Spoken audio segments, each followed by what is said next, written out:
con nuestro análisis de prensa, con nuestra relatoría, con todas las actividades que hacemos. Como saben, hoy vamos a abordar el primer tema de esta asignatura, y este es el desarrollo al revés, o el desarrollo como un discurso, y es cómo concebimos normalmente el desarrollo y cómo proponen los teóricos postdesarrollistas que lo empecemos a concebir. Esto con el fin de que, a partir de la siguiente semana, que empecemos a ver las teorías clásicas del desarrollo, nos podamos cuestionarnos sobre si realmente estas teorías clásicas son hoy en día o siguen siendo hoy en día las más ecuánimes para entender, analizar y estudiar el desarrollo de nuestros países. No el desarrollo como un todo, sino el desarrollo con diferentes particularidades y con diferentes puntos de vista. Pero pues antes de eso, como siempre, vamos a repasar los hechos noticiosos que más les han llamado la atención en la semana anterior, y para eso vamos a arrancar entonces nuestro análisis de prensa, entonces nuestra clase, y vamos después de este recorrido de prensa que me pareció tan interesante y que siempre lo vamos relacionando con nuestra asignatura, vamos a escuchar a Brenda con una pequeña relatoría de lo que tocamos la semana pasada, de esta primera aproximación a lo que son las teorías, los estudios y el análisis crítico sobre el desarrollo. Brenda, adelante. Listo, profe. Pues de manera inicial, lo que hablábamos en la clase anterior era pues de dónde provenía el concepto de desarrollo, y pues hablamos de que este venía de Grecia, y como tal, en cuanto a lo que se consolidó como Europa en el periodo de la Ilustración. Digamos que el concepto como tal lo que buscaba era como descubrir a través de la razón las leyes generales que ordenaban el orden social, pues en búsqueda del pro de la gente, que pues también como lo vimos en la lectura, simplemente era pues para las personas del lugar de donde se creó. Y digamos que de alguna manera también el concepto de desarrollo se supone que lo antecedieron otros, o que está muy relacionado con otros, que sería el progreso, civilización, evolución, riqueza y crecimiento, y por ello es que algunos economistas dicen que la riqueza era como la indicadora de prosperidad o de la decadencia de las naciones. En cuanto a cómo se desarrolló, valga la redundancia, el concepto de desarrollo en el siglo XX, pues digamos que de manera principal se habló en la conferencia de Bretton Woods, que como sabemos fue cuando se puso en marcha como un nuevo orden económico para establecer el dólar como en un dominio económico. En 1945 se dio la consolidación de Estados Unidos como hegemón de Occidente. Sabemos que fue más o menos la fecha de finalización de la Segunda Guerra Mundial. En el mismo año pues se creó las Naciones Unidas, que como también lo vimos en el análisis de prensa, tiene que ver mucho con el tema del desarrollo.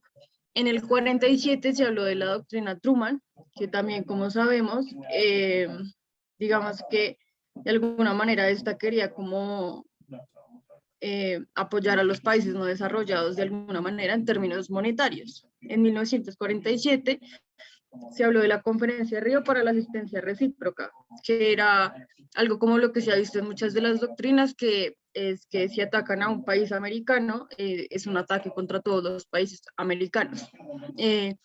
Pues el Plan Marshall para la Reconstrucción Europea, propuesto por Estados Unidos, y el nacimiento del concepto de tercer mundo, que pues también lo vimos en la lectura. En cuanto a las principales premisas del desarrollo, se habla de que la pobreza es un problema social, pues el cual de alguna manera es como el principal problema del tercer mundo, y que esta pobreza se ve identificada como un ingreso insuficiente, y que la solución para ello viene a ser como el crecimiento económico, pues por cuanto digamos que el desarrollo siempre se ha visto en términos monetarios. También se habla de, pues una de las principales premisas es que la modernización se da a través de la industrialización y la urbanización. Industrialización también lo podemos relacionar, digamos que en términos económicos. El progreso es entendido como crecimiento económico, volvemos a la parte económica.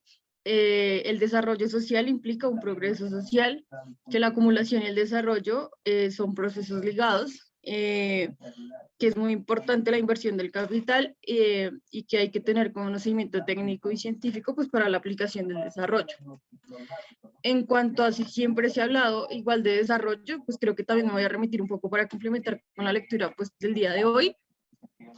Y es que el desarrollo ha sido concebido desde el llamado norte global como pues Europa occidental, y digamos que a partir de que el desarrollo se denominó en estos lugares, también ha surgido como la otra parte o el polo opuesto, que es el tercer mundo, que pues se denomina como si fueran África, Asia, América Latina y el Caribe, pero pues que también era la invitación del libro a mirar como cuál es el verdadero desarrollo, pues digamos que en estos lugares.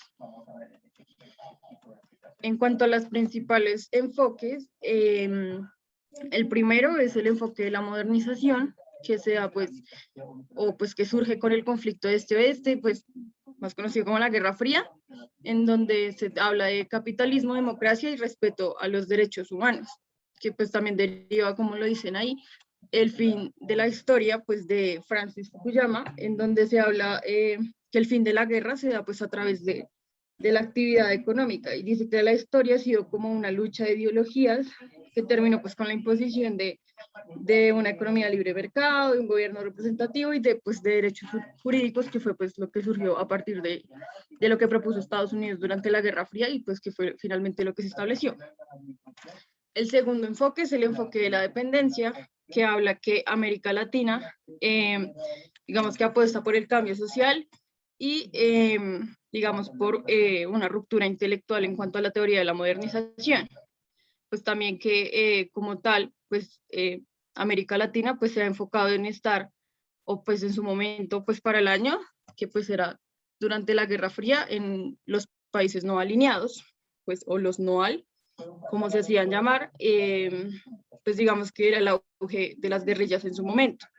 Y que, pues digamos que bajo la teoría del ISIS, que es pues la industrialización por sustitución de importaciones, se suponía un modelo económico para dejar de importar productos extranjeros y comenzar a consumir los producidos por el país de origen, que es como, o bueno, lo que se proponía era como el desarrollo de industrias locales. En cuanto a otra, que son las aproximaciones ambientalistas al desarrollo, pues digamos que pues en temas macro, pues es todo lo que hemos visto: deforestación, contaminación de aguas de ríos, lagos, mares, etcétera, y pues me tomé como la tarea de definir cada una de las aproximaciones medioambientalistas. Entonces el desarrollo habla sobre datos económicos y culturales del propio ecosistema para optimizarlos. El otro desarrollo hace referencia a factores internos con bases propias, ecológicamente sano y basados en transformaciones estructuradas. El desarrollo sostenible, diferente al desarrollo sustentable, hace referencia a satisfacer las necesidades actuales sin comprometer las futuras generaciones para su permanencia pues, de manera indefinida. Y el desarrollo sustentable aplica a la argumentación para explicar razones o defender. Es el resultado de una acción consensuada. En cuanto a las premisas pues, del ecodesarrollo, que fue el primero que les mencioné, habla pues de 5 premisas. La primera, que hay una pertinencia social y equidad de las soluciones y que la finalidad del desarrollo es ética y social. Pues que debe haber prudencia ecológica, que debe haber eficacia económica, una dimensión cultural y una dimensión territorial, que de alguna manera también le apuntan a otro tipo de enfoques. En cuanto al enfoque de las necesidades básicas y el desarrollo a escala humana, digamos que se habla más por el hecho de que todos los seres tengan la oportunidad de vivir una vida plena. Digamos que se podría hablar desde una visión un poco individual, pero también general, por cuanto pues especifica que es para como tal las necesidades básicas y pues no lo que se quiera en general con el desarrollo. Entonces pues básicamente esta es la dimensión de las necesidades básicas. El siguiente, que son los enfoques neoliberal y de la neomodernización, se habla de el concepto de desarrollo a un tipo particular de sociedad, que era lo mismo que se hablaba en la lectura que teníamos para hoy, que pues por cuanto surgió en continente europeo, pues el desarrollo del tipo particular general del que se puede hablar hoy en día es para el continente europeo. Y que hay que hablar como de un tipo de desarrollo en cada sociedad, que digamos que era como la premisa que se hablaba al inicio de la concepción de desarrollo, que pues depende del tipo de sociedades. Entonces, al hablar de pues todo esto también se habla del desarrollo pues occidental y la modernización de ellos. También se creó el Fondo Monetario Internacional y el Banco Mundial, en donde pues estos se supone que están enfocados un poco al tercer mundo y a cómo se diseñan pues políticas económicas, que ha sido un poco el fundamento del desarrollo, pues enfocarlo a temas económicos como ya lo he mencionado, y que el crecimiento económico va a ser considerado como el motor del desarrollo y progreso social. Entonces, digamos que en este tipo de teorías no se tiene en cuenta mucho el aspecto social o el aspecto político o los diferentes grandes aspectos que pueden haber en la sociedad, sino que pues, se habla específicamente del desarrollo económico. En el enfoque de capacidades, pues digamos que este habla de los bienes y servicios y pues digamos que la importancia de ellos. Digamos que no es por sí el valor que tengan ellos, sino que el valor que se le aplica o la gente que puede hacer con esto. Y en cuanto al desarrollo humano, se habla de que es un proceso mediante el cual se amplían las oportunidades de los individuos, pues digamos que las más importantes es que tengan una vida prolongada y saludable, que pues es un poco lo que está pasando por los temas de mortalidad, por ejemplo, con el tema del COVID. En cuanto al enfoque territorial, digamos que se habla sobre el medio ambiente y la población a través de la aproximación territorial. Pues voy a leer textualmente lo que dice Pymans, y dice: el desarrollo es visto como ligado intrínsecamente a la capacidad de consolidar los lazos sociales al interior de colectividades que tienen una base territorial definida. Está relacionado también a la capacidad de las poblaciones de administrar su ambiente natural de una manera viable a través de la construcción de un cuadro institucional apropiado y de una identidad cultural que tiene su base en material de construcción misma del territorio. El desarrollo se enriquece por la diversidad, que pues a apreciación personal me parece que es uno de los más acertados, por cuanto no, pues digamos que no se basa en una premisa general de lo que ha surgido pues de Occidente y de qué puede ser el desarrollo aplicado en diferentes sociedades, sino que este se encarga como de, pues como lo dice ahí, no de enfoque territorial, pero pues en cuanto a ese territorio pues hay una población definida. En cuanto al postdesarrollo, pues se habla de que es como el nuevo enfoque, en donde se habla de que las diversas nacionalidades tienen una postura, digamos que contraria a lo que se ha hablado pues años anteriores sobre desarrollo. Entonces pues está el cuestionamiento de verdaderamente cuál es la modernización que se ha trabajado, que pues me remito nuevamente a la lectura, y es que ha sido la imposición de Occidente, digamos que a todos los diferentes continentes, culturas, sociedades que no han tenido, digamos, que el mismo desarrollo que ellos han tenido. Entonces dice que rechaza el desarrollo definido bajo criterios universalistas o pues generales y exteriores, que también era pues lo que explicaba un poco el libro, de que los occidentalistas pues creían el desarrollo pues dentro de ellos y el desarrollo exterior. Entonces pues eso es un poco de los enfoques que vimos la clase pasada. Gracias, Brenda, por ese completo resumen que nos hiciste de la clase del lunes anterior. Y qué bueno que relacionaste mucho de lo que hablamos con el texto que tenían que leer para el día de hoy, que es un texto, la introducción de un texto de Arturo Escobar, uno de los antropólogos colombianos más importantes de nuestra actualidad, y el texto llamado El desarrollo y la antropología de la modernidad. Antes de empezar yo a hablarles un poco y a desarrollar mucho más lo que nos decía Arturo Escobar, vamos a ver este pequeño video que es como una introducción a toda la teoría del postdesarrollo que nos da Arturo Escobar. Bienvenidos a la Guía Política. Hoy no vamos a hablar de industrialización, creación de empleos o distribución de la riqueza, o sea, de economía política del desarrollo. Hoy vamos a hablar del desarrollo, pero no como un proceso económico y social, sino como un discurso, una palabra utilizada por actores de poder. ¿Alguna vez te has preguntado cuándo se empezó a hablar de desarrollo en el mundo de la política? Fue luego de la Segunda Guerra Mundial, y en particular a partir de 1949, con el discurso de toma de posesión del entonces presidente de los Estados Unidos, Harry Truman, quien prometió que en la era que iniciaba y bajo el liderazgo de los Estados Unidos, los países que él llamó subdesarrollados alcanzarían los mismos niveles de dominio tecnológico y bienestar material que los países que él llamó desarrollados. Pero a casi 70 años de aquel discurso podríamos afirmar que se trató de una falsa promesa. Bajo el paradigma del desarrollo, la desigualdad ha aumentado y los destrozos ambientales hoy ponen en riesgo incluso nuestra sobrevivencia en el planeta. Por eso vale la pena parar un momento y reflexionar. ¿De qué realmente estamos hablando cuando hablamos de desarrollo?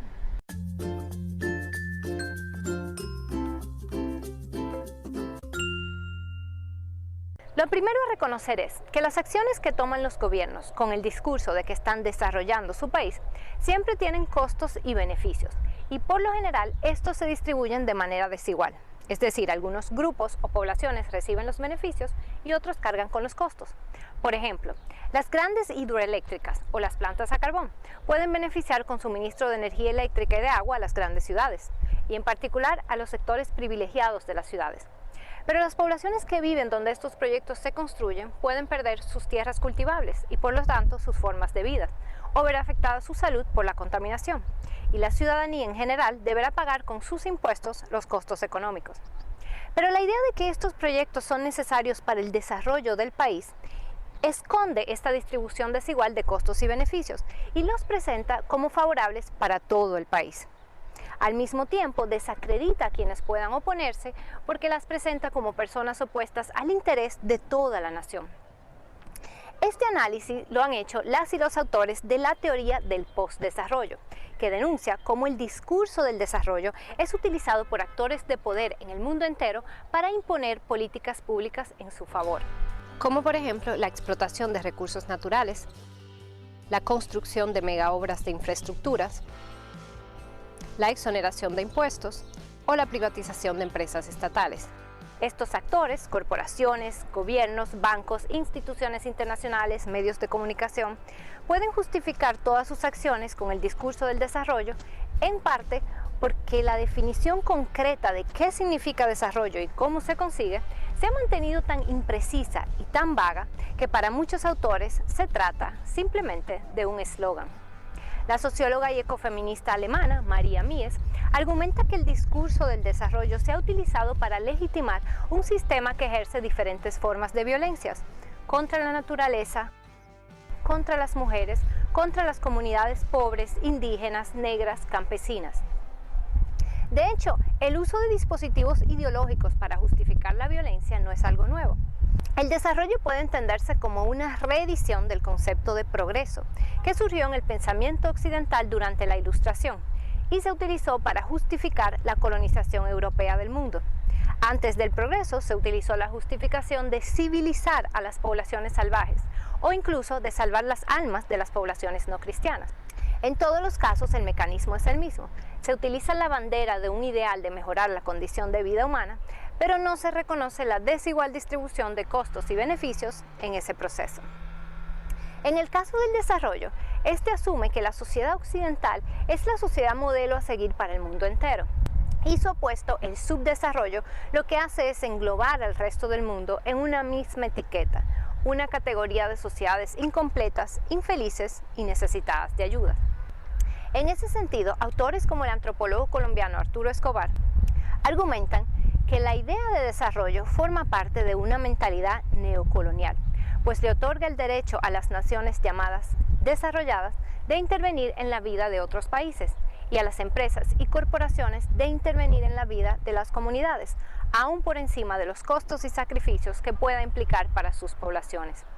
Por todo esto, cada vez más grupos están rechazando el uso ingenuo del término desarrollo como un ideal a seguir y en cambio están poniendo sobre el debate paradigmas alternativos que no justifiquen el sacrificio de algunas poblaciones por otras y que no impongan un modelo único de sociedad a seguir.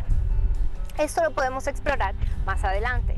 Por ahora te invito a que la próxima vez que escuches que un proyecto se implementa por el desarrollo o el progreso de tu país, toma un momento para preguntarte cuáles son sus costos y sus beneficios, cómo se distribuyen y sobre todo, quién tiene el poder de tomar las decisiones.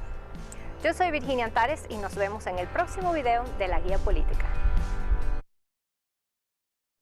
Después de haber leído el texto de Arturo Escobar, después de haber escuchado un poco este video, dos personas que me respondan una pregunta. ¿Qué es el desarrollo?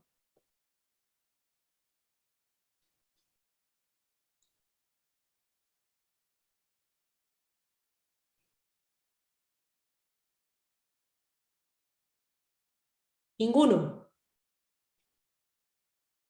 Adelante, Diego. Buenos días, ¿sí me escuchan? Sí. Pues lo que yo abordé la lectura, o sea, que como reflexión de la lectura, pienso que el desarrollo es como un discurso. El discurso ya que aborda varias ideas donde quieren llegar a un objetivo, claro. O sea, que yo o sea, relaciono el desarrollo como ese discurso, esas ideas para así complementar algo. Sí, yo lo relaciono. Ok. Gracias, Diego. Mateo. Sí, profe, yo tengo una pregunta. Hola. Respecto a esa pregunta, ¿es más una visión respecto al texto o una visión personal? ¿Qué entiendes tú por desarrollo para ti? ¿Qué es? Pues desde un concepto general, yo podría decir que el desarrollo, pues lo han definido, nos lo han hecho ver prácticamente como eh, una noción de progreso, ¿sí? Como lo veían los griegos, pero frente al desarrollo y la construcción de nuevas tecnologías, darle oportunidades a los ciudadanos, que por ejemplo la gente sienta dentro de su imaginario, dentro de su pensamiento, una certeza de que existe libertad.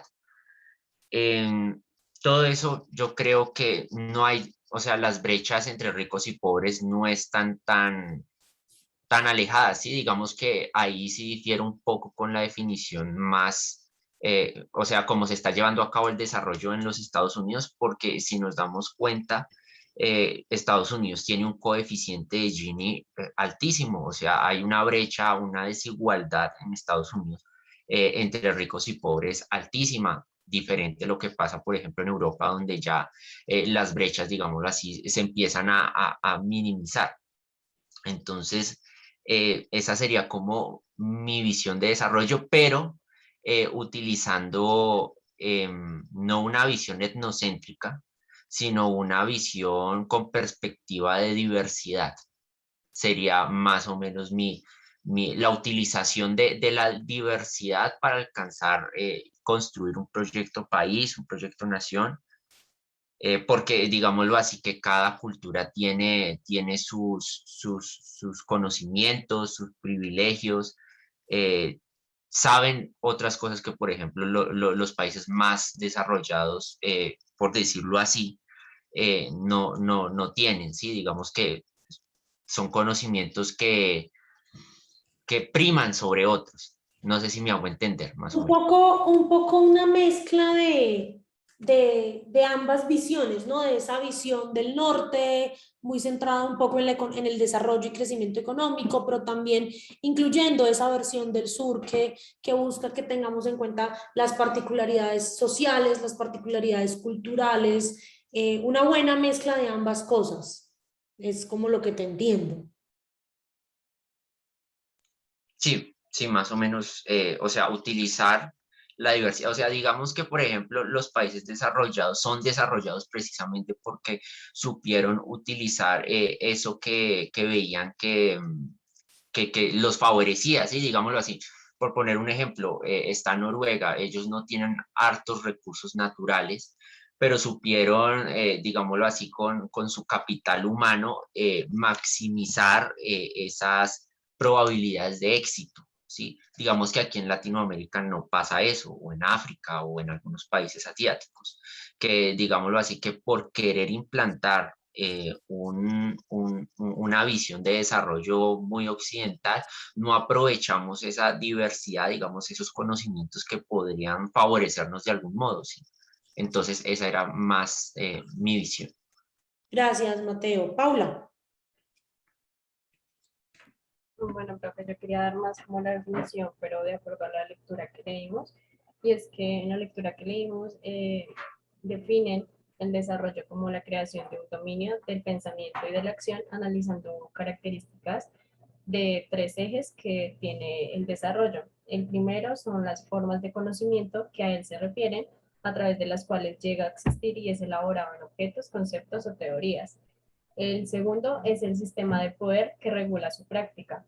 Y el tercero son las formas de subjetividad fomentadas por el discurso. Entonces, como a modo de conclusión, se refiere al desarrollo como el conjunto de formas que se hallan a lo largo de estos ejes como formación discursiva, dando así origen como a un aparato eficiente que relaciona las formas de conocimiento con las técnicas de poder. El desarrollo, gracias Paula, el desarrollo es una construcción que, como lo decía Arturo Escobar en su texto, toma forma más o menos o empieza a ser vista como tal desde el 20 de enero de 1949, cuando Harry Truman toma posesión como presidente de los Estados Unidos. ¿Y por qué decimos que desde este momento empezamos a hablar de desarrollo? Porque Truman en su discurso dice, los Estados Unidos va a ayudar a que los países del tercer mundo, a que los países subdesarrollados alcancen los mismos niveles de desarrollo que tenemos nosotros como Estado.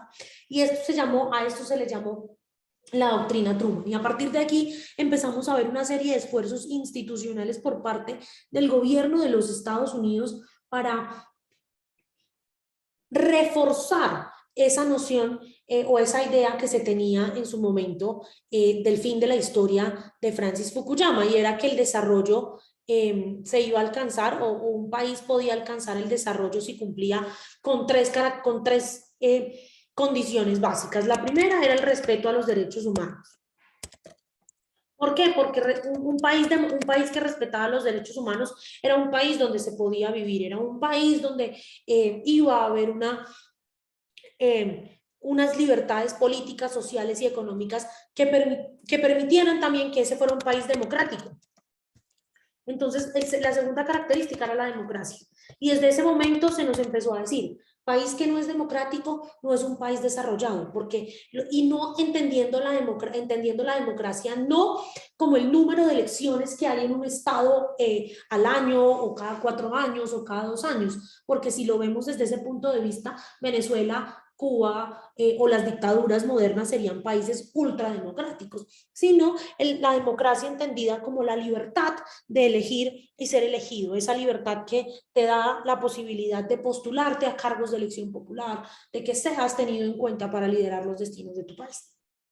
Y lo más importante que nos decía esta primera aproximación al desarrollo era que había que ser capitalistas, es decir, que el libre intercambio de bienes y servicios, que el libre comercio de bienes y servicios nos iba a hacer países como los Estados Unidos, como Alemania occidental en ese momento, como Francia, como Inglaterra, es decir, países con altos niveles de desarrollo económico, países con altos niveles de desarrollo social y países con muy altos niveles de desarrollo político. Y a partir del año 49 y más o menos hasta el año 70, así concebíamos el desarrollo, lo concebíamos como algo en donde netamente debíamos tener crecimiento económico para poder considerarnos países ricos, por decirlo así. Y aquí ya se empezaba a hablar de los ricos y los pobres, el primer mundo y el tercer mundo, los que tienen y los que no tienen. Diego.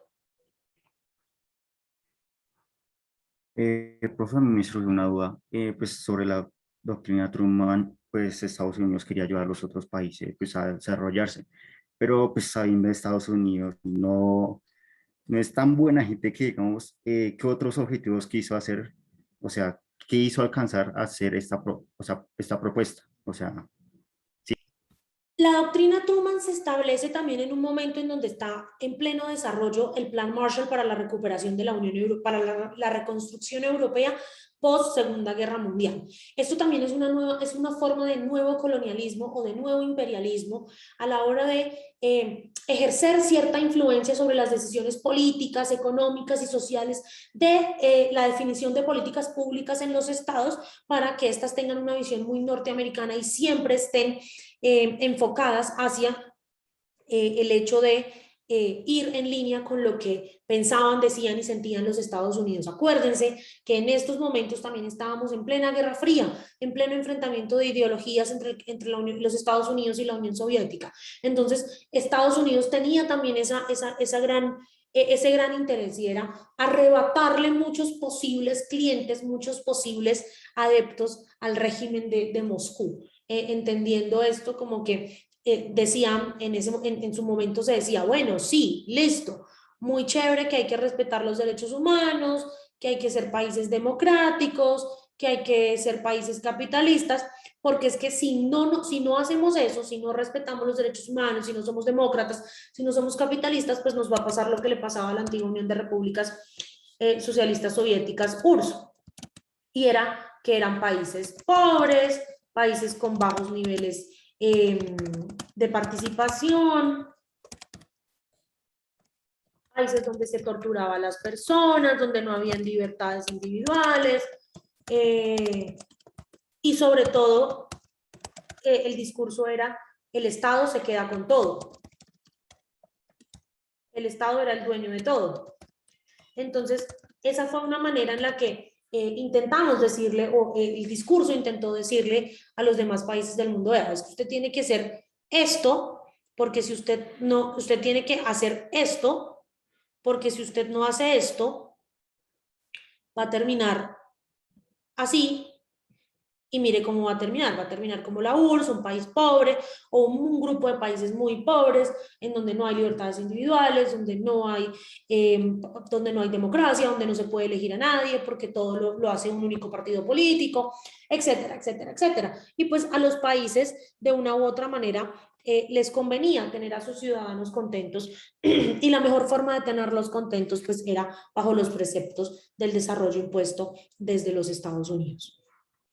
¿Qué decía la doctrina Truman entonces? La doctrina Truman tenía tres puntos clave. El primero era que el desarrollo debía estar basado en dos conceptos: en el concepto del trato justo y en el concepto de la democracia. ¿Cómo hacía el trato justo? Todos debemos tener lo mismo, todos debemos acceder a los bienes y servicios de nuestro Estado, todos debemos acceder a la riqueza del Estado por igual, pero siendo regímenes democráticos, siendo regímenes que eligen y que son elegidos, que dan la posibilidad de que si un ciudadano está inconforme con el gobierno pueda hacer control político, pueda lanzarse a cargos de elección popular. No en regímenes entonces como el de la Unión Soviética, donde todo o como el chino o como el norcoreano, en donde todo estaba bajo la batuta de un único líder, de un único partido político, y se hacía lo que decía Stalin, lo que decía Mao y más nada. No había una posibilidad de controvertir a estos líderes. La producción económica, la producción de bienes y servicios, la producción en masa es la clave para la paz y la prosperidad. ¿Por qué? Porque la producción nos va a garantizar dos cosas. La primera, nos va a garantizar crecimiento económico, y la segunda, nos va a garantizar empleo para todos. Mientras haya crecimiento económico, mientras todos tengamos empleo, va a haber paz y prosperidad en el mundo. ¿Por qué? Porque las personas lo único que buscan es maximizar sus beneficios, maximizar sus recursos, maximizar el acceso a bienes y servicios primarios, maximizar la protección a sus derechos fundamentales. ¿Y cómo hacemos todo esto? Pues teniendo trabajo, ganando dinero y pudiendo gastar nuestro dinero en más cosas. Y eso implicaba que las empresas iban a estar funcionando constantemente, que siempre se iban a necesitar más empresarios, más productores, más empleados, y que la economía siempre se iba a estar moviendo cíclicamente para producir más y más cosas. Y la tercera era que estas dos cosas, este trato justo y democrático y esta producción, debían ser reproducidas en todo el mundo ¿para qué? Para que todos los países del mundo alcanzaran esos mismos niveles de desarrollo que tenían los Estados Unidos, que tenían el Reino Unido, Gran Bretaña, Irlanda del Norte, que tenía Francia, que tenía Alemania Occidental, aún incluso después de la posguerra. Y esas condiciones tenían 4 características, o es decir, esas condiciones necesarias para ser una sociedad avanzada, o una sociedad avanzada en ese momento, debía tener 4 grandes características. La primera, que debía tener grandes y altos niveles de industrialización y de urbanización. Entonces había que empezar con un movimiento de sacar a todas las personas del campo, a todas las personas que producían bienes primarios, sacarlos a las ciudades y meterlos a las grandes fábricas. ¿Por qué? Porque lo que necesitábamos o lo que necesitamos para ser un país desarrollado es muchísima mano de obra. Necesitamos gente que trabaje en las empresas, que maquile, que produzca, para que podamos tener más dinero y más cosas. Segundo, como vamos a sacar a la gente del campo, necesitamos tecnificar la agricultura y entonces tenemos que empezar a meterle máquinas al campo, tenemos que empezar a meterles muchas cosas científicas y tecnológicas para que los cultivos salgan más rápido, para que los cultivos sean más grandes, para que los cultivos sean de mayor calidad, etcétera, etcétera. Pues estos altos niveles de industrialización y urbanización nos iban a llevar a tener una tercera característica, y era que la producción de bienes y servicios materiales iba a crecer mucho, y con esto el nivel de vida de las personas, porque entre más gastaran las personas, entre más compraran, entre más adquirieran, entre más tuvieran, en esto que se llama la revolución del más, de Moisés Naim en su libro El fin del poder, pues íbamos a tener una mejor calidad de vida. Entonces iba a haber un mayor grado de movilidad social en nuestros países, donde antes solamente habían dos clases, la clase pobre o la clase que no tenía y los que tenían, los ricos.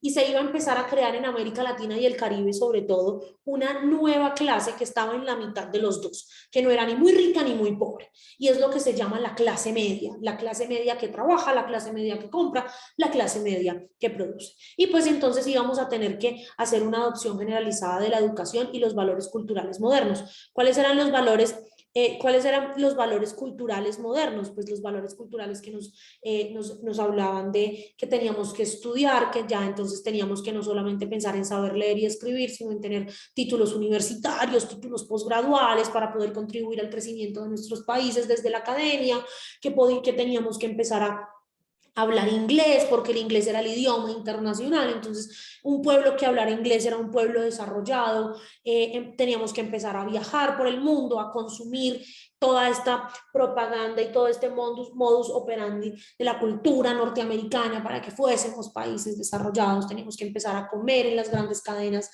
de comidas rápidas como McDonald's, como In-N-Out, como KFC, etcétera, etcétera, etcétera. No, Diego, la doctrina Truman no habla del desarrollo ambiental. Las doctrinas tradicionales del desarrollo, como la doctrina Truman, como todas las doctrinas macroeconómicas que se generaron en el norte global, en Europa y en los Estados Unidos, nunca incluyen el desarrollo ambiental. ¿Por qué? Porque para las grandes doctrinas del desarrollo, para las grandes teorías del desarrollo primigenias, el desarrollo iba ligado a una sola cosa, iba ligado a la industrialización y a la urbanización, y eso, la industrialización y la urbanización iban en contra del medio ambiente, iban en contra de la protección medioambiental. Por eso, hoy en día, también ese es un debate entre los países desarrollados y los países subdesarrollados, porque hoy en día los países de la Unión Europea, los Estados Unidos, le dicen a países como China, a países como la India, a países como Brasil, venga, ustedes tienen que proteger el medio ambiente, tienen que contribuir a reducir las emisiones de gases de efecto invernadero, su desarrollo no puede estar ligado al daño medioambiental. Y en su momento el presidente chino le dijo al expresidente norteamericano Barack Obama: ¿ustedes por qué nos van a exigir a nosotros que basemos nuestro desarrollo, que frenemos nuestro desarrollo por la protección medioambiental, cuando ustedes llevan 200 años, más de 200 años, desarrollándose sin importarles qué pase con el medio ambiente? Entonces, ¿dónde está la igualdad? Nosotros también tenemos derecho a desarrollarnos, nosotros también tenemos derecho a crecer económicamente. Si ustedes ya lo hicieron, a ustedes no les importó el medio ambiente, porque tienen la doble moral de decirnos que a nosotros sí nos debe importar el medio ambiente. El concepto de Truman, y este era Harry Truman, en concepto de Harry Truman, del presidente Harry Truman, el capital económico, la ciencia y la tecnología eran los principales componentes que harían posible esta revolución, este crecimiento económico a gran escala, este desarrollo a gran escala de los países. Solo de esta manera, el sueño americano de paz y abundancia podría extenderse a todos los pueblos del planeta. Y esto va de la mano con algo que ustedes vieron en el curso de política exterior comparada el semestre pasado, y que se llama la doctrina del destino manifiesto. Y esta doctrina del destino manifiesto manifiesto que decía que los Estados Unidos estaba destinado a liderar el mundo en todos los aspectos, en el aspecto político, en el aspecto económico, en el aspecto militar. Truman no estaba haciendo más que seguir esa doctrina del destino manifiesto y decirle a todos los países del mundo, vean, es que ustedes tienen que desarrollarse, es que ustedes tienen que hacer lo que hacemos nosotros para lograr alcanzar el sueño americano. En ese entonces el sueño americano no era que todos se fueran para los Estados Unidos a trabajar y a conseguir una mejor calidad de vida, sino que el sueño americano era que todos los países fueran iguales a los Estados Unidos, que tuviesen el mismo nivel de crecimiento económico, que tuviesen el mismo nivel de movilidad social, que tuviesen el mismo nivel de capacidades para las personas para su libre desarrollo. ¿Cuál es el problema? El problema era que los Estados Unidos no contaba que nuestros países no tenían esa gran cantidad o no tenían políticas públicas o policy makers que diseñaran políticas públicas de innovación, de sostenibilidad, de crecimiento económico, que nuestros países no eran países como el suyo, que producía 100% de bienes manufacturados, sino que países como el nuestro, países como los de África subsahariana, países como los del sur de Asia, producían netamente bienes primarios. ¿Cómo se divide el mundo? Entonces, según los grandes paradigmas del desarrollo, los paradigmas clásicos del desarrollo.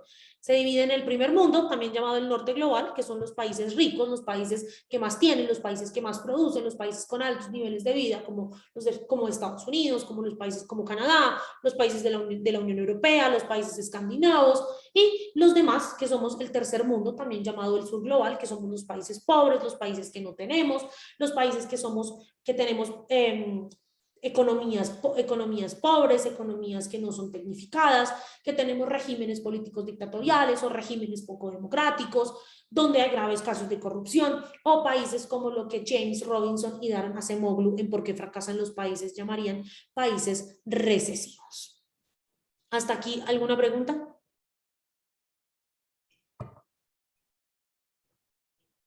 No, profe. ¿Cuáles eran, gracias Jessica, cuáles eran las características de este desarrollo impuesto desde el norte, este desarrollo que nos querían imponer desde la doctrina Truman? La pobreza es un problema social, es decir, los países pobres tienen un grave problema social. ¿Por qué? Porque la pobreza no se consideraba solamente como algo que iba ligado al desarrollo económico, sino también como pobreza mental. Es que los pobres van a seguir siendo pobres porque no son educados, porque no saben leer, porque no saben escribir, porque no tienen la capacidad de ir a una universidad, etcétera, etcétera, etcétera. Y todo el tercer mundo, toda América Latina y el Caribe, toda África subsahariana y todo el sur de Asia eran pobres. ¿Por qué? Porque además de eso eran países donde la gente se moría muy joven, donde las madres daban a los niños desnutridos, donde estaban los más graves casos de enfermedades como la malaria, la tuberculosis, el SIDA, etcétera, etcétera, etcétera. También se entiende la pobreza como ese momento en donde tú tienes un ingreso insuficiente. Y a partir de esa época se empezaron a generar debates sobre qué era la pobreza. Y entonces los grandes foros multilaterales que se crearon después de la conferencia de Bretton Woods, como el Fondo Monetario Internacional y el Banco Mundial, empezaron a decir, es que pobre, hay dos determinantes, lo que se llama la miseria y lo que se llama la pobreza. La miseria son aquellas personas que viven con menos de $1 al día. Los que están en la línea de miseria. Y los pobres son los que viven con menos de $5 al día. Pero esos $5, lo que no nos explicó en su momento el Fondo Monetario Internacional, lo que no nos explicó en su momento el Banco Mundial, es que ese dólar y esos $5, con ese dólar y con esos $5 teníamos que comer, vestirnos, vivir, transportarnos, estudiar, etcétera, etcétera, etcétera. Si lo vemos desde ese punto de vista economicista, todos los países de América Latina y el Caribe, quizá a excepción de Brasil y Argentina y Chile, todos los países de África subsahariana, a excepción de Sudáfrica, Namibia y Nigeria, y todos los países del sur de Asia, a excepción de los llamados tigres asiáticos, son países que están en la miseria. Son países que están desarrollados. ¿O quién de nosotros en Colombia, hoy en la Colombia del 2021, puede vivir con $5 al día? $5 al cambio de hoy son 5 por 4, 20,000 pesos. Nadie. Porque con 20,000 pesos no comes, no te vistes, no te transportas. No se puede hacer nada. Entonces, esa es la primera de las grandes críticas que los teóricos del sur global como Arturo Escobar le hacen a las teorías clásicas sobre el desarrollo, y es que ellos ven el desarrollo como un tema de quién tiene plata y quién no tiene plata, y el desarrollo no es solamente un tema de quién tiene plata y quién no tiene plata, sino que quién tiene capacidades para adaptarse al medio en el que está viviendo, quién tiene capacidades para salir adelante en el medio en el que está viviendo. ¿Cuál era la solución a eso? A ese tercer mundo pobre y a ese tercer mundo que tenía menos de $1 al día, pues el crecimiento económico. ¿Y cómo íbamos a lograr ese crecimiento económico? A través de la modernización. ¿Y cómo nos íbamos a modernizar? A través de la industrialización y la urbanización. Había que poner a todo el mundo a trabajar, había que poner a todo el mundo a maquilar en las grandes fábricas del mundo. ¿Por qué? Porque así iban a tener plata para gastar y así la economía iba a estar en un ritmo cíclico de crecimiento constante, todo el tiempo, todo el tiempo. Por eso, el progreso, según estas teorías del desarrollo impuesto desde el norte global, el desarrollo está entendido como crecimiento económico, porque crecimiento económico igual a desarrollo social y desarrollo social igual a progreso social. Una persona que tiene plata, una persona que puede gastar, una persona que tiene carro, casa, que tiene a sus hijos estudiando en una universidad, es una persona que está progresando, es una persona que está saliendo de la línea de pobreza, no solamente de la pobreza económica, sino de la pobreza que para los del norte global era más importante, la pobreza mental. La acumulación y el desarrollo estaban ligadas, es decir, si tú acumulabas eras un país desarrollado, si no acumulabas no eras un país desarrollado. Entonces eran dos conceptos que siempre estaban ligados el uno respecto del otro. Para el crecimiento económico, para la modernización, ¿qué era importante? Era importante la inversión de capital, no solamente de capitales internos, de que el Estado empezara a darle dinero a las empresas, que el Estado empezara a invertir en su economía, sino también la inversión extranjera. Y aquí empezó la oleada de establecimiento de empresas norteamericanas y empresas europeas en nuestros países. Por eso la gran mayoría de los call centers del mundo en los años 90 y principios de los 2000 estaban en la India, porque teníamos una doble premisa. Uno, invertir en estos países los va a ayudar a crecer. Dos, la mano de obra en estos países es mucho más barata, entonces nos vamos a ahorrar algo, pero estamos contribuyendo a que esta gente tenga plata para comprar cosas. Y también era muy importante empezar a hacer énfasis en que había que fomentar el conocimiento técnico y científico. Había que fomentar, y por eso Estados Unidos siempre dijo, yo soy un país desarrollado, porque 6 de cada 10 jóvenes norteamericanos entre el año 50 y el año 80 ingresaban a las universidades más importantes del país a estudiar ciencias exactas, a estudiar ingenierías, a estudiar matemáticas, a estudiar ciencias puras, donde se podría construir conocimiento. El resto estudiaban ciencias sociales, que no eran consideradas tan importantes para la época. ¿Por qué?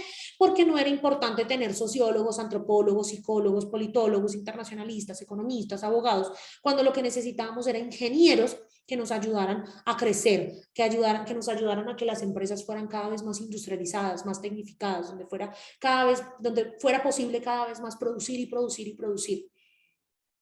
Entonces, esta revolución de empezar a fomentar los estudios de la ingeniería, de las matemáticas, de las ciencias exactas, fue también lo que hizo que estos países se posicionaran como algunos de los más influyentes del mundo a nivel internacional. Ahora bien, eso funcionó más o menos hasta el 60, hasta el 70, hasta el 80. Pero después de eso, el tercer mundo, el llamado sur global, yo siempre dije, y se los dije la semana pasada, que yo aquí siempre iba a decir sur global, no mundo subdesarrollado. Cuando el sur global se despertó, empezó a decir, y gente como Arturo Escobar empezó a decir, es que esto es un discurso. Esto fue algo que nos metieron en la cabeza y que nosotros nos comimos. ¿Por qué? Porque es un producto histórico. Porque acuérdense que nosotros estudiamos una ciencia social y que todos estos temas políticos, económicos, sociales, culturales, son construcciones sociales. El desarrollo, la noción de desarrollo, también es una construcción social. También viene dado de unos imaginarios narrativos, unas narraciones que nos fueron dadas desde Estados Unidos y Europa Occidental. Unas representaciones que decían, es que nosotros, los que tenemos economías capitalistas, los que tenemos acuerdos comerciales, los que compramos y vendemos bienes y servicios sin importarnos a quién, a dónde y cómo, somos desarrollados. Los que tenemos economías, los que tenemos países democráticos, los que tenemos regímenes que respetan los derechos humanos, somos regímenes democráticos, somos países desarrollados. En cambio, ustedes allá en Asia, en África, en América Latina, no tienen nada de eso. Ustedes son subdesarrollados, ustedes tienen países que son estados fallidos, ustedes tienen países donde hay líderes corruptos como Fujimori, como Idi Amin en Uganda, como Gaddafi en Libia. Ustedes ustedes tienen que salir de eso. Y eso también era una forma geopolítica de generar un nuevo imperialismo, de generar influencia sobre los países del mundo en esa lucha que tenía, en esa lucha de poderes que había en plena Guerra Fría entre los Estados Unidos y la Unión de Repúblicas Socialistas Soviéticas. Era, si ustedes son como ellos, van a ser pobres, no van a salir de la crisis, van a ser como una Cuba, van a ser como, eso era lo que se nos decía en ese momento.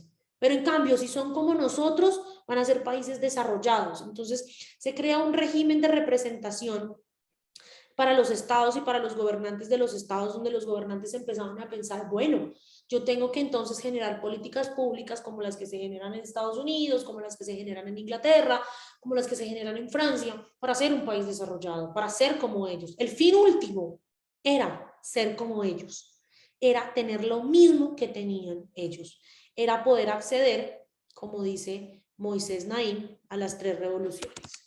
La revolución del MAS,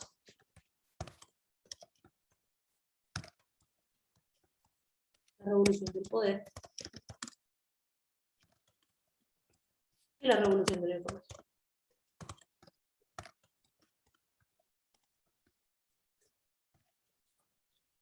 Ahora bien, les pregunto yo algo a ustedes. ¿Quién creen que ganó esta lucha de discursos? ¿Los Estados Unidos o la Unión Soviética? Pues a mi parecer, los Estados Unidos. ¿Por qué, Laura? Porque pues de cierta forma la economía, bueno, los sistemas que se han implementado han sido gran parte pues de relevancia de la influencia que dio Estados Unidos, pues en mi punto. Claro. Y entonces eso se vio mucho más fortalecido en el año 89, cuando se cae la Unión Soviética, cuando solamente quedan tres o 4 regímenes comunistas en el mundo: Cuba, China y Corea del Norte. Y entonces el discurso ya era, mire cómo está Cuba. La Unión Soviética no lo sacó de pobre. Mire cómo está Norcorea. Norcorea es un país de 3 millones de personas en donde hay hambre porque toda la plata se va a la producción de uranio enriquecido. Mire cómo está China. Sí, China es un país que crece al 8% anualmente, listo. Pero China es un país donde la gente no puede hablar, porque si hablan la matan. Todos esos discursos, todos esos regímenes de representación empezaron a calar en nosotros. Y empezaron a decir, no, sí, ellos tienen razón. Nos toca ser como ellos. Pregunta, ¿ustedes creen que ese es el modelo de desarrollo que tiene Colombia hoy?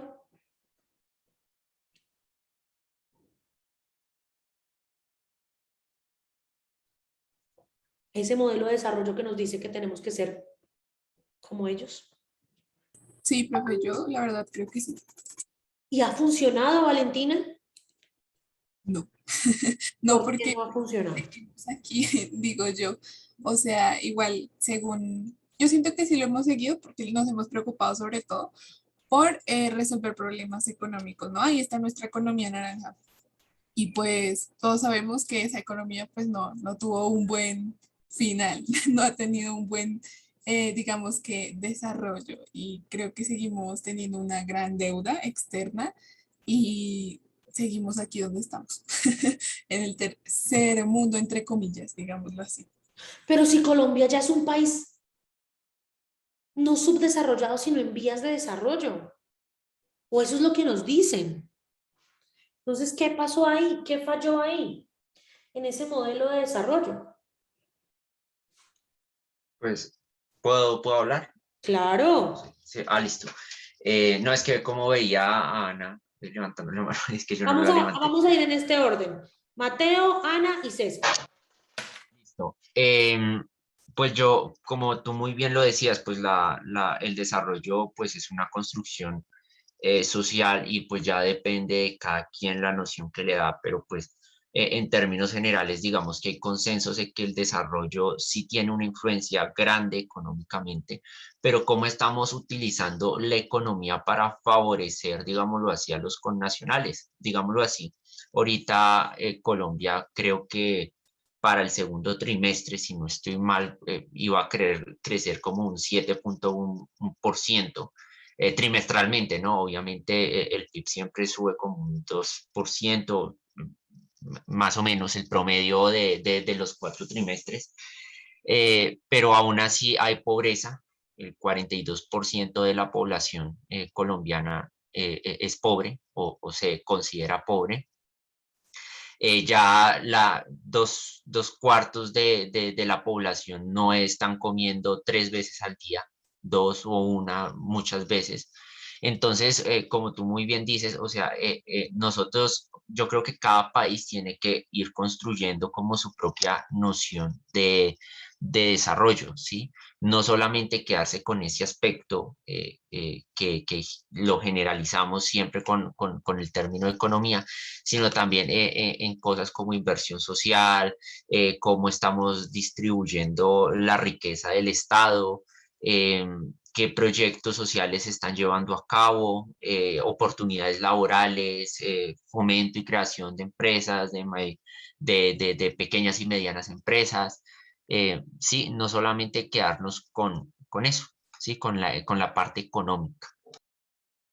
Y es que ese es el problema, que muchas veces, y lo dice Daniel en el chat, hemos intentado como crecer, como tener esos niveles de desarrollo, pero el problema es que las variables internas de cada país no permiten que estos modelos de desarrollo se potencialicen. Ana María. Bueno, pues yo iba a decir algo muy parecido, y es que pues siento yo que el problema realmente viene a ser que, por ejemplo, estos países, entre comillas, subdesarrollados, y bueno, Colombia, no reconocen como realmente las necesidades de su población ni los recursos con los que cuentan, porque bueno, listo, el modelo de desarrollo pues de Estados Unidos y de Europa puede funcionar, pero está adecuado a las necesidades de ellos y a la población de ellos, que no son las mismas de nosotros. Entonces es más eso. Ese es un punto importante. Nosotros no somos o no tenemos el mismo estilo, las mismas necesidades que una persona que vive en El Paso, Texas, o en Cádiz, en España, por ejemplo. César. Profe, pues yo no es muy diferente mi punto de vista a la de mis compañeros, pues creo que somos diferentes. Al ser Colombia es un país diferente a Estados Unidos, sea por nuestra geografía, por nuestra población, por nuestra cultura. Entonces creo que jamás podremos llegar a un Estados Unidos porque es que somos diferentes a unos Estados Unidos. Y eso es lo que tenemos que comprender para poder desarrollarnos. Valentina. Profe, pues yo iba a decir que retomando un poco lo que nos decías ahorita sobre lo de miseria y pobreza, y acordándome que hace un tiempo, yo no sé si ustedes se acuerdan que el gobierno lanzó algo así como un promedio de vida en Colombia, que era como cerca de 200.000 algo, es que no me acuerdo el precio que El era mínimo vital. Exacto, ese mínimo vital, y pues como según supongo el gobierno quería hacernos ver, según las de esto del desarrollo, que pues nosotros no estábamos en la pobreza absoluta, porque como tú dices, que la pobreza sería vivir con menos de $5, según pues el FMI, el Banco Mundial. Entonces yo siento que eso fue lo que vieron ellos, pero como pues yo en ese entonces, y siento que mucha gente tampoco lo sabe ahora en este momento, que eso era lo que ellos querían tal vez lograr mostrar, pero esta es otra realidad, porque digamos si uno busca ahorita en este instante, ahorita me puse la tarea, Y si uno busca de verdad cuánto es el costo mínimo de vida aquí en Colombia, supera más de los 2 millones de pesos por persona, porque por familia varía que 3 millones, 4 millones, y eso ya es una cifra bastante, pues, no inflada, porque son los costos que genera tener una vida digna, entre comillas, con los servicios básicos que requiere pues cada persona. Es muy complicado poder decir el desarrollo es esto, el desarrollo es aquello, el desarrollo se basa en temas económicos, en temas políticos, en temas sociales. Por eso, lo que se propone es una construcción del desarrollo desde las diferencias y las particularidades que cada región del mundo tiene. Antes de seguir, quiero recordarles que un régimen de representación es un lugar de encuentro en donde se construyen, se organizan y se simbolizan identidades. Puede ser de forma verbal, de forma escrita o netamente de forma pictográfica. Eso es un régimen de representación y eso es lo que, según los teóricos del norte global, del sur global, los países del norte han hecho con nosotros, ¿no? Lo que han hecho es crearnos regímenes de representación en donde nos dicen, ustedes son subdesarrollados porque son pobres, porque no tienen esto, porque no tienen aquello, y para salir de ese subdesarrollo tienen que hacer esto, esto y esto. Entonces, ¿qué es lo que se proponen los teóricos del sur global? Lo que se proponen es deconstruir el concepto de desarrollo para construir un nuevo concepto, un concepto que responda a las particularidades de cada región del mundo, que responda a las particularidades de África subsahariana, del sur de Asia, de América Latina y el Caribe. ¿Siempre se ha hablado igual de desarrollo? No, no. Como ya les dije y como se los dije la semana pasada y se los digo hoy y se los voy a decir durante las siguientes clases, desde los años 80 ha empezado desde el llamado sur global un proceso de deconstrucción cultural del desarrollo, de deconstruir ese concepto para que entendamos que el desarrollo no debe ser igual en cada país del mundo, no debe ser el mismo en cada lugar del mundo, sino que debe responder a las diferentes necesidades políticas, económicas, culturales, sociales, ambientales, hoy en día teniendo en cuenta el enfoque del desarrollo sostenible del mundo, de cada país del mundo. Entonces, por esto, un grupo de teóricos pues, se ha puesto esa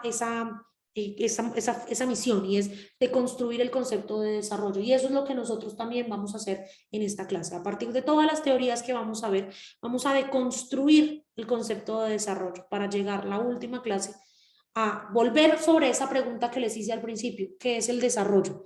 Y ver cómo logramos deconstruir ese concepto y formar nosotros en la clase de teorías del desarrollo un concepto propio. Vamos a reflexionar sobre estas tres preguntas. ¿Cómo crees que se ha concebido el desarrollo desde Colombia? ¿Consideras que el desarrollo debe ser visto únicamente desde perspectivas económicas? Y la más importante, para ustedes el desarrollo es un discurso. Tómense 3 minutos para que reflexionen sobre estas preguntas y las respondemos para ir cerrando la clase de hoy. Creo que la primera pregunta ya la resolvimos, ya la respondimos entre todos hace un momento. ¿Ustedes creen que el desarrollo debe ser visto únicamente desde perspectivas económicas? O por el contrario, ¿están de acuerdo con los teóricos del sur global que dicen, no, mire, esto es más que económico, esto tiene otras variantes, otras vertientes, y están ciegos y no lo ven? Eduard, qué dicha verte. Hola, profe, buenos días. Igual.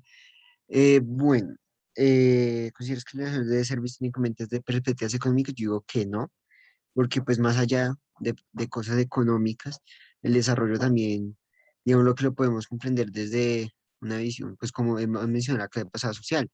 Digamos, por ejemplo, me gusta como lo mencionaban ahorita que mencionaron a Noruega y hablan de cómo ese valor humano que desarrollaron a falta de recursos que explotar. Y en este caso, digamos, lo que se explotó fue, digamos, la educación o, o la dignidad humana, por decirlo así.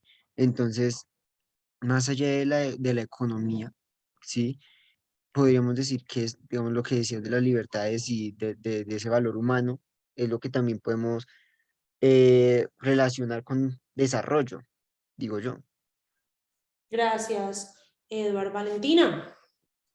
Pues yo yéndome un poco con el concepto que tenemos muy en claro, que es eso que dice que el dinero no lo compra todo y hay quienes dicen que sí.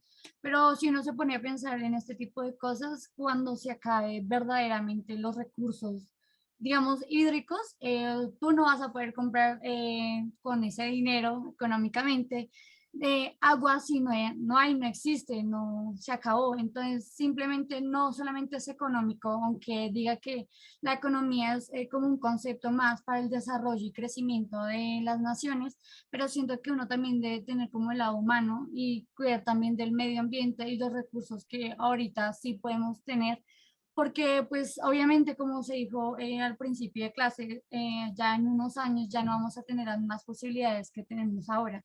Entonces siento que uno debería pensar más allá simplemente de tener dinero o no. Mateo, Pues yo considero que, o sea, sí es importante tener en cuenta el factor económico, pero digámoslo así, que esas relaciones económicas se producen también a partir de un hecho y es la cultura. Digámoslo así, que dentro de la lectura mencionaban mucho ese término de lucha cultural.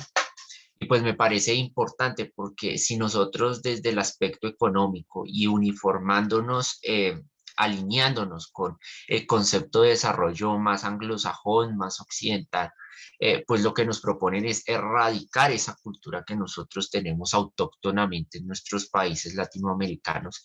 Y, o sea, y eso, digámoslo así, producen luchas culturales, producen problemáticas sociales, producen discriminación, segregación. Y pues si queremos considerar un verdadero desarrollo, también tenemos que considerar evidentemente el factor humano y dentro de esas relaciones económicas decir, bueno, ¿qué tiene la cultura, digámoslo así, chocuana? ¿Qué tiene la cultura amazónica, nuestros indígenas, nuestras etnias, para ofrecernos, digámoslo así? Hay culturas dentro de nuestro propio territorio que cultivan, por ejemplo, cacao, cultivan café.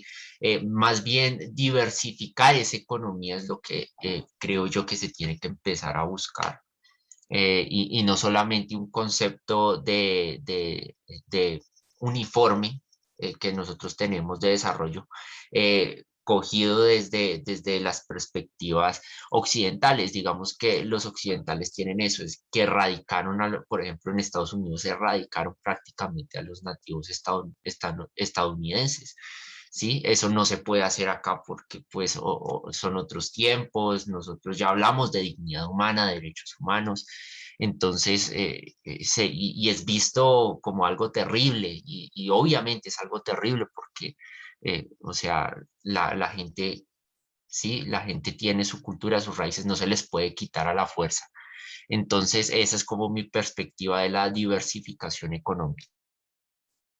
gracias, Mateo. ¿Para ustedes el desarrollo es un discurso o es realmente algo que valga la pena? Catalina. Bueno, pues teniendo en cuenta la manera en que surgió como este concepto, sí es un discurso porque pues se tenía que ser eh, igual a Estados Unidos, ¿no? Y el resto no servía. Entonces yo creo que desde que surgió y digamos que actualmente sí lo considero como un discurso y como un discurso mal dado en ciertas ocasiones por el tema de que se debe dejar de ser lo que es, como lo han dicho, pues culturalmente, socialmente, para ser igual a un modelo establecido. Yo creo que de esa manera, pues sí es un discurso mal dado. Como también lo puede ser positivamente, ¿no? Porque pues el tema de desarrollo no solamente es, también relacionándolo con la pregunta anterior, pues no solamente es económico, también es social, político, sostenible, cultural, medioambiental. Entonces yo creo que al relacionar todos estos tipos de desarrollo, si se puede decir de esta manera, es un discurso que es mal dado para mi punto de vista. Laura. Pues yo estoy de acuerdo con lo que dijo Catalina, yo a bajar la mano. Pues sí, es un discurso como tal y pues un discurso mal dicho, ya que la sociedad lo ha categorizado, por decirlo así, como algo que se da en la política para poder saber y pues da como cierta influencia en la sociedad. No sé, supongamos cuando ya estemos en elecciones van a venir el discurso típico de vamos a, no sé, tener más influencia en la economía, vamos a invertir en el desarrollo sostenible, las diferentes culturas, o sea, así.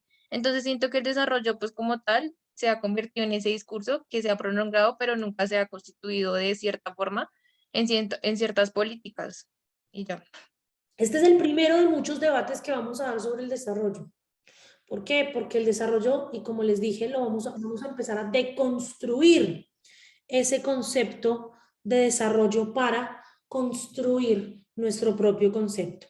El próximo lunes 16 es festivo. De acuerdo al acta de inicio, nosotros vamos a reponer las clases los días jueves de 7 a 9 de la mañana. Este jueves que viene 19, entonces yo no puedo reponer la clase porque tengo la cita para la vacuna, la segunda dosis de la vacuna contra el COVID. Tengo que estar a las 6 de la mañana allá donde me van a vacunar para poder venir, porque a las 9 de la mañana tengo clase con sus compañeros de tercer semestre. Entonces, esta clase de este lunes 16 no la vamos a reponer. Las que más me interesa reponer son las del segundo y el tercer corte realmente. Nosotros nos volvemos a ver el lunes 23 de agosto. Y el objetivo es que para este lunes, es el lunes 23 de agosto, preparen la lectura de Richard Pitt y Elaine Harwick, Introduction, Growth versus Development, en un libro que ya tienen en el campus virtual, que está en el módulo de la semana 3, que se preparen porque vamos a hacer un quiz de comprobación de lectura los 10 primeros minutos de esa clase, después del análisis de prensa y después de la relatoría, que si mi mente no me falla, la va a hacer Paula, ¿cierto? Paula Mendivelso. O Paula Narváez, una de las dos. Yo, profe. Listo. Entonces, no siendo más, les agradezco por haber estado hoy conmigo en clase, les agradezco por haber participado masivamente. Quiero que sigamos dando estos debates y estas reflexiones críticas sobre el desarrollo y que podamos hablar y a construir nuestro propio concepto. Yo los dejo, les deseo una feliz semana y nos vemos dentro de 15 días. Gracias, profesor. Gracias, Gracias, Hasta luego. Gracias, profesor. Hasta luego.